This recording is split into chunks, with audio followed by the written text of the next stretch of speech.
आप टेंशन नहीं लो कोई भी। इंशाल्लाह ये आप रमज़ान निकाल लो तो आप अपने बेटे के पास रहना, वो आपको मिलने आया करेगा फिर ना लाहौर में। आप टेंशन नहीं लो कोई भी नहीं, आप अल्लाह अल्लाह करें। कोई बात नहीं, आप उसको दुआ दो, आप बेटी को दुआ दो उसकी हदायत के लिए कि अल्लाह उसको हदायत दे।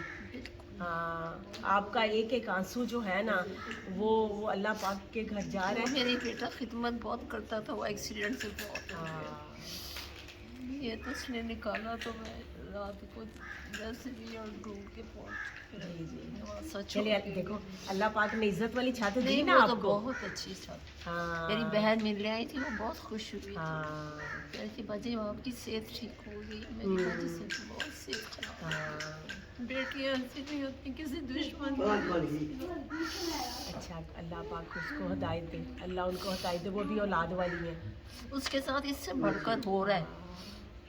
उसके बेटे कहते हैं कि आपने नानों को निकाला है, हम आपको निकालेंगे। अम्मा का फाती अमल है ना, ये तो होना है, ये टलना नहीं है। बाजी ना ये मेरा नहीं टलना। खाने को दिल करता है ना कुछ, लेकिन खाती हूँ सब शुक्र जीने है। के लिए। हाँ जी, कि बीमार हो गई तो कौन पूछेगा। बीमार हुई हूँ, मेरा बुशरा ने मुझे बहुत साथ दिया। अल्लाह पाक उसको अजर दे। आमीन। देखो वो भी तो किसी की बेटी है ना, कैसी बात है ना। नहीं, उसने मुझे 8 दिन रोटी नहीं खाने दी बाजी, मेरे इमोशन नहीं बंद हो गए। दवाई दी, फिर वो मुझे दलिया देती रही, बार बार पूछती रही आंटी अब तबीयत ठीक हुई है। एक लड़की को मेरे ऊपर फिक्स कर दिया, माशी आंटी शायदा का ख्याल रखना है।